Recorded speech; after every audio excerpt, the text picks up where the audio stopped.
And hello guys, once again, welcome back sa ating channel. Panibagong araw at panibagong reaction video na naman tayo. So welcome back dito sa Chloe TV. Ayan, isang sulok mo kayo ng mundo. Isang maligayang araw po sa inyong lahat. And dito na nga guys, bibigyan natin ng reaction video ang part 24 ng EDSI. So dito guys, no, sa title ni Kuya Rab, nagkabukingan na question and answer with EDSI. Grabe, intense. So parang ano to, parang kay Jomar at Carla lang, di ba? So before may question and answer din na ginawa si Kalinga Prab sa kanila, and ngayon nandito na naman tayo sa EDSI serye. So ano kaya yung mga questions dito? So excited tayong malaman kung ano yung mga questions and ano yung mga sagot ng dalawang to. So malalaman natin ngayon, and nakita ko to nung nag-premiere si Kalinga Prab, so talagang nakakakilig yung mga moment nilang dalawa. But this time, yung titingnan lang natin is itong mga question and answers, kung masasagot ba nila or may pass ba, or ano yung gagawin ni ano dito, EDSI at saka ni ni Edo at saka ni Beyonce, no? So aabangan nyo na lang yan. Sa akin kasi nakita ko na siya, so kung di nyo pa siya nakita, talagang nakakilig talaga itong moment na to para sa kanilang dalawa. So kaya naman guys, no, huwag kalimutan mag-like, share, comment sa ating video, at kung gusto mo na ganitong klaseng reaction video, syempre huwag kalimutan mag-subscribe na rin kayo sa ating channel. At higit sa lahat guys, huwag kalimutan ng ama ng Kalingap, si Kuya Bal Santos Matubang, si Atid na Vlogs, and of course ang pinakamagaling na director sa Kalingap, si Kalinga Prab, and ang kanyang asawa ni si Jack Matubang. And of course guys, huwag natin kalimutan lahat ng Key Boys, Kalingap Angels. Suportahan po natin ang ganitong klaseng tema, no, ng pagbablog, kasi napakalaking tulong po ito, lalong-lalo na sa mga taong nangangailangan ng tulong. So suportahan din natin yung mga channels nila, lalong-lalo na yung mga charity vloggers ng Kalingap. So huwag na natin patagalin pa, at excited na rin ako panoorin ulit itong question and answers. So talaga nakakakilig ito guys. And ayan, part 24 ng EDSI, nagkabukingan na, question and answers with EDSI. Grabe, napaka-intense ng tanungan at sagutan dito, kaya let's go. Full screen lang natin to. Okay, tingnan nyo yung tingin guys. Oh, intro pa lang yan. Tingnan nyo yung tingin ni Beyonce dito kay Papa Eds. So parang may namumuong pagmamahalan. Let's play. Ito question number 1 for Beyonce. Nakakatawa talaga itong dalawa na to. Ayan. Totoo ba Parang kayo si Beto. Naku. Bigla. Bigla. Hindi natin alam kung ano yung sasagot mo. Pass ba? Ang bihira. Hey, Edu! Number 3 question. Number 3. Medyo mabigat ito bro. Naku. Parang ayaw ko nang ituloy. Ang daming nakaabang, nakakahiya sagutin. Ang daming nakaabang. Tutuloy ko ba, Beyonce? Iba yung ngitian ni Beyonce at saka ni Papa Eds dito. Ayan. Number 3. Eds, naka-move on ka na ba sa dati mong kalab?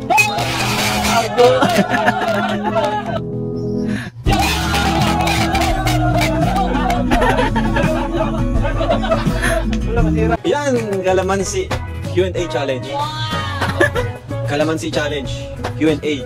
Yung ginawa natin before sa Jomcar, di ba? Yan, Yun, may ano din yun, may pakalamansi challenge yun, question and answers. Di ba? So, panoorin nyo guys yung question and answers sa Jomcar. po, may part 2 pa yung sa Jomcar, naghihintay din sila. Ano? Ayan. Bitin pa yun eh. Bitin pa yung mga question and answers doon. So, ayan, dapat may part 2 talaga dito. May part 2 talaga yung Jomcar question and answers. Nandito, yung katabi ko. Nakakabahan na, oh. Iba yung ngitian ni Beyonce dito guys, na tingnan nyo. Parang bumublooming. In fairness, ang ganda ni Beyonce dito guys. Para siyang, sino nga ulit yung, para siyang si Loisa. Ang ganda niya dito. Hindi ka na, no? Si Papa Eds. Ano sa'yo? Kinakabahan ka na? Yan po, no? So, ang dali lang po ito. Parang talagang tanga itong dalawa na to. Tatanong lang tayo, diba? And syempre, sasagutin nila kung gusto nila sagutin. Pero pag di nila masagot, May kalamansi.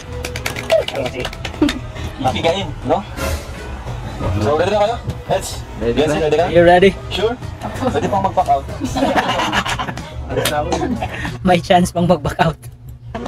So, ayun mga kalingap, heto na ang Kalamansi Challenge with EDSI. Ayun, sa ito na dalawa? Yes po. Excited tayo sa mga tanungan dito. So, question number 1. Jack and Boy tayo kung sino mauna. Jack and Boy!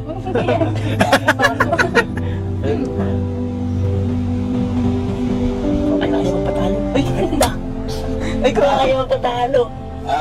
Talo. Talo si Baby Beyonce. So, ayan, Biancy. Heto na. Ang iyong first question.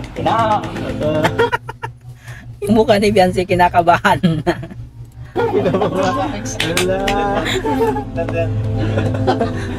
Ano kayong tanong? Ano kaya ang tanong? Sala ito. Talagang ano to, mapapalunok, mapapaubok. Ano? Tanong. Ito question number 1 for Biancy. Ayan. Totoo bang may crush ka kay Eds?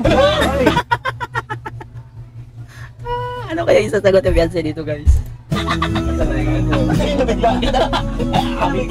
Hindi natin alam kung ano yung sasagot ko.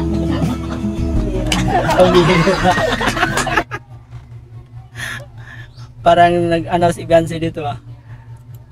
Nag-alinlangang sagutin. Sagutin, ayan. Sagutin na yan. Kalamansi? Kalamansi? O, sagot. Kalamansi po. Hala! Ano ba yan? Ano ba yan? Excited ba naman tayo? Bakit kalamansi agad? Ba't daw kalamansi? Parang yung mukha ni Yana dito guys, yung mukha ni Papa S, parang may konting pagkalisway. Excited pa naman siya dito guys. Oh. Tapos, hindi pala sasagutin. Wala maliit lang to. Baka nayaan mo eh. Ganun ba? Ang kakabiyansi ako na.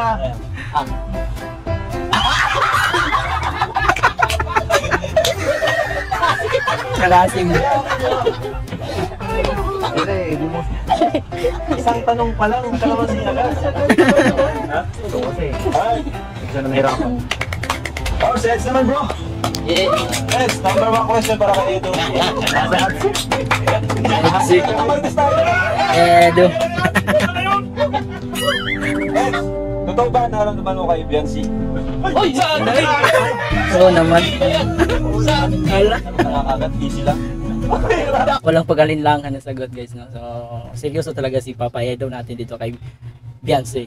Si Beyonce parang, ewan ko, nag-alinlangan pa ata siya. So, siguro may mga ano pa siya dito, kailangan pang gawin. Kailangan pa talaga mag-effort ni Papa Edo dito para kay Beyonce, no? Dapat yung sagot. Wala bang mas mahirap dyan? Parang Napaka-easy. Napaka-easy ng tanungan. Number 2. Yan. Kay Biancy naman. Yeah. Biancy, number 2 para sa iyo ha. Number 2 question. Ano yung pinaka nagustuhan mong katangian na Eds? Siyempre bilang kaibigan o ka-love team, ano yung nagustuhan mo sa kanya? Kasi matagal na rin na nagkakilala kayo. Tama. Diba? Mabait? Ang bilis. Ang bilis. Ang bilis. Ano pa daw? Ano pa? Magalang. Magalang. Magalang, respeto, gano'n. Bakit na-black out? Mabait, magalang, ano pa? Ano pa? Matulungin po. Matulungin. Ano pa, yun lang? Ganun din sa'yo yun. Yung naiba sa lahat, siyempre, matulungin din ito, wapo rin ito. Oo, lahat naiba sa lahat. Kulit po. Ay, makulit. Makulit. Makita kayo. Okay, next na tayo kay. Makahinga na si Biancy. Ikaw naman, Eds. Halos same lang. Ano naman yung nagustuhan mo kay Biancy? Sinabi ko mas lagi. Pero siyempre, una, mabait din. Ayan. Maalaga. Ganyan talaga yung mga guys, ng mga sagutan pag syempre pag nanliligaw ka, talagang lahat ng mga magagandang salita talagang ibubuhos mo na, di ba? Lahat ng appreciation. Sa family niya. Ano naman. Malaga sa pamilya niya. Saka, Ano pa? maganda. Maganda.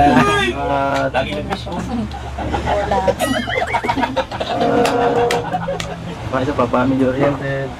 Ah, Higit sa lahat. Fresh ako. Joke lang. Joke lang po yun ha. Kaya dapat sumagot yun eh. Kaya gusto ko sumagot yun eh. Biancy, ito, third question mo. Naniniwala ka ba sa kasabihang age doesn't matter?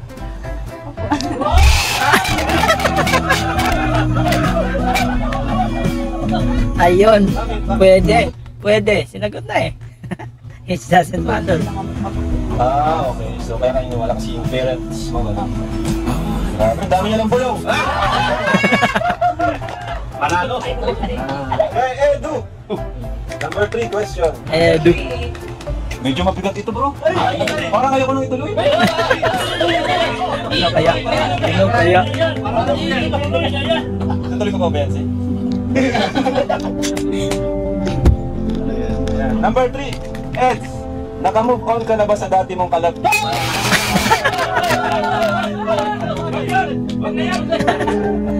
Parang nahihirapan si Edo ditong sagutin yung tanong ha.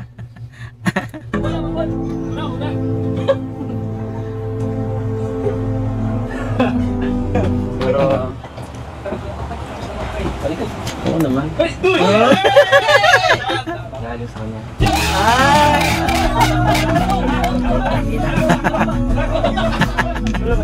Ang galing eh. Ako dahil lang sa'yo. Sana all. Ano sabi mo na? Kalamansi.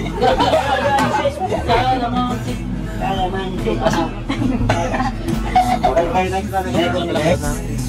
Number 5, ay number 4 na lang. 4. Huwag magkadala na lang naman to, tig-20 lang naman kayo. Number 4 kay Fiancé.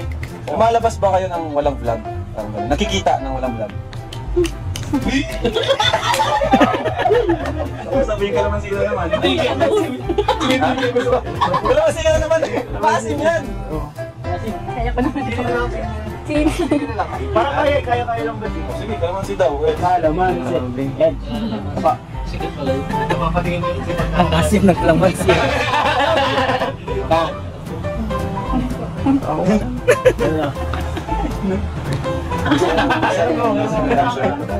Ako na po, niloloko niya.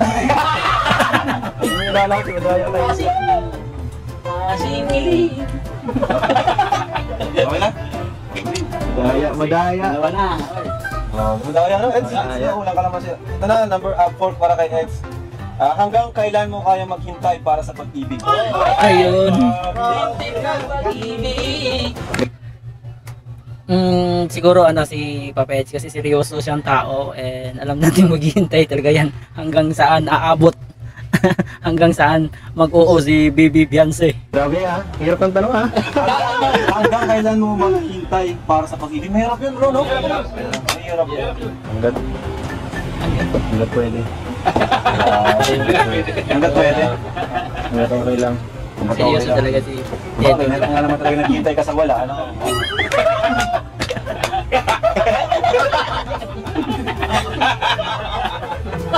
Okay lang daw ba? Ano sabi niya? Hanggat okay lang. Okay lang sa'yo? Uy! Okay daw, okay daw. Maganda yun ha. Tingnan, okay. Malinaw yung sabi ko sa bulog ha. Number 5? Number 5. Para kay Eds. Ayan. Bakit ako dumi sa akin? Ay, di. Yan sa labas. Dumi sa akin. Biancy. Ayan. Nagselos ka na ba? Kalamansi na naman. Nakalasin mo yung Eds. Hindi. Oo. Bakit? Ba't hindi ka nagselos? Hindi ka nagselos? Ano ko naman sa kanya? Uy! Ano daw niya? Okay.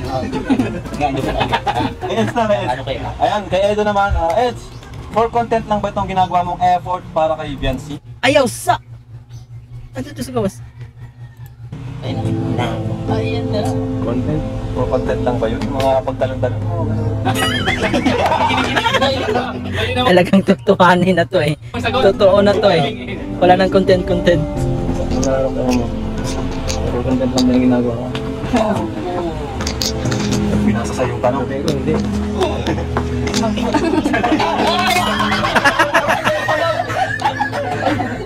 Grabe ka. Uy, hirap na. Okay na, kay Biancy naman. Biancy, pakilala bro. Anim? Biancy, ano naman yung reaction mo or nararamdaman mo sa mga nagko-compare sa'yo at sa ibang ibang nakalap team nets or ibang Kalingap Angels, gano'n. Ano yung reaction mo doon? Wala. Wala. Hindi ko na Di mo pinapansin. yung pinapansin.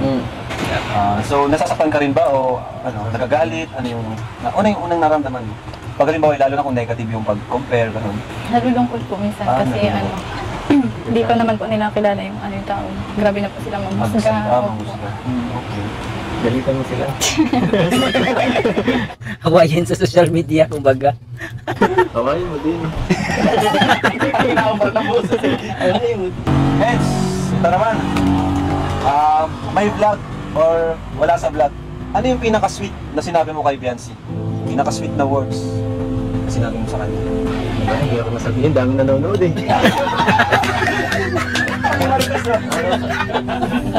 Hahatid ako dito. At si talaga. Ano? Siguro yung tatlong salita. Sinasabi mo sa tao ngayon. Napakamataling haga naman.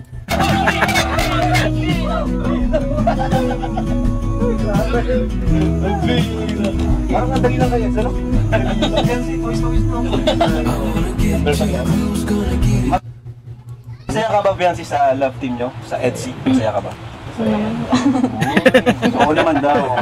Bilis. Mabilis. Bakit? Bakit ka masaya sa love team nyo? Nag-enjoy po. Nag-enjoy ka? Tapos, nung pagsabi mo nag-enjoy, nagtingin ka kay EDSI. Ano po. Ano? Madami pong ano, napapasaya pong ano. Ah. Ano sa ibang ano po. Tama yun. Dami talaga. Maraming nakakasaya ako. Eds na, malapit na to, bro. Parang di pa si Eds nakakalamansi, ah. Wala eh, sinasagot na natin Edo. So ito, Eds, yan. Grabe yung effort mo. Nakilala sa Eds sa grabing effort. Lalo na kahit on-cam, off-cam. No? Tumalon siya sa ilog. Ngayon, ano pa ang kaya mong gawin para sa pag-ibig? Kaya niyang, kaya niyang kumain ng apoy. Tumawid sa alambre. Gagawin ko lahat. Gagawin ko lahat. Sana po. Gagawin ko lahat para ipanalo ko.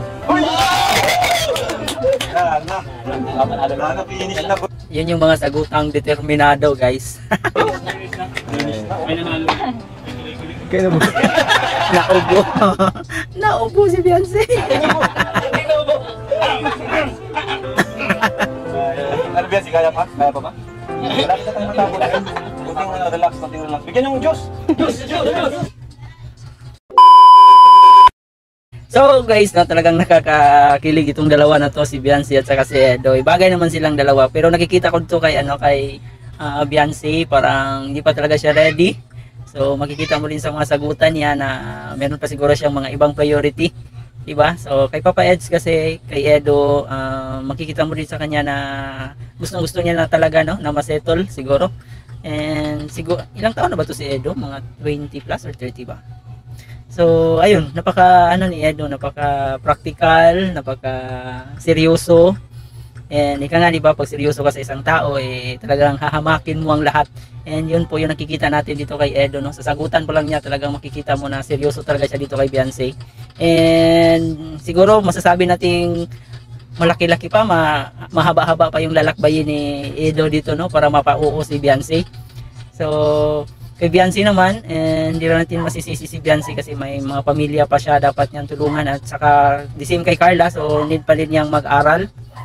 And yun din po yung maganda kay Beyonce dito kasi napaka mabait na bata, napaka family oriented, at the same time, no, talagang iniisip palagi yung pamilya, kapakanan ng pamilya. So yun yung nakaka-proud dito kay Beyonce, talagang makikita mo na isang batang mabuti, pinalaki ng magulang ng maayos. And ayan, so na yung magkatuluyan tong dalawa na to. Siguro sa serye lang naman to. And para din sa akin, sila lang din naman dalawa yung makakapag-decide, lalo na si Beyonce. So si Beyonce lang talaga yung nakadepende dito kung sasagutin niya si Edo, di ba? And para naman kay Edo, so sanay wag kang tumigil, wag kang kumbaga dapat ibigay mo na yung lahat ng effort mo dito para kay Beyonce. So siguro yun lang yung gagawin mo dyan, ipakita mo na sincero ka, na talagang gustong-gusto mong makasama itong si Beyonce panghabang buhay, di ba? So nakaka-enjoy guys na yung part 24 ng EDSI. So abangan na naman natin yung part 25 nito, kung ano kaya yung mangyayari. And I hope wag tayong tumigil kakasuporta ng kanilang serye, lalong-lalo na sa lahat ng serye ni Kalingap. So suportahan po natin sila. And siyempre sa pangunguna ni Kuya Bal Santos Matubang, huwag natin kalimutan yung charity nila. Sa lahat ng mga Kalingap, ayan, suportahan po natin palagi yung mga videos nila. So yun lang po guys, maraming salamat sa panonood dito sa ating reaction video. So hindi na lang natin tatapusin kasi sobrang taas ng video na to. Almost 1 hour. And doon sa question and answer pa lang siguro ang taas-taas na. And ayan, panoorin nyo lang yung buong video guys sa kay Kalinga Prab. So yung part 24 ng EDSI. So mag-i-enjoy kayo kung gusto nyo tumawa, matuwa, kiligin. Ayan, panoorin nyo yung part 24 ng EDSI sa kay Kalinga Prab. So hanggang dito na lang yung reaction video natin guys. Salamat sa inyong panonood. Huwag kalimutan mag-like, share, and comment. Lalong-lalo na sa ating mga EDSI fans. So, please don't forget to comment and wag niyo na rin kalimutan i-subscribe yung channel natin. Muli po, maraming salamat.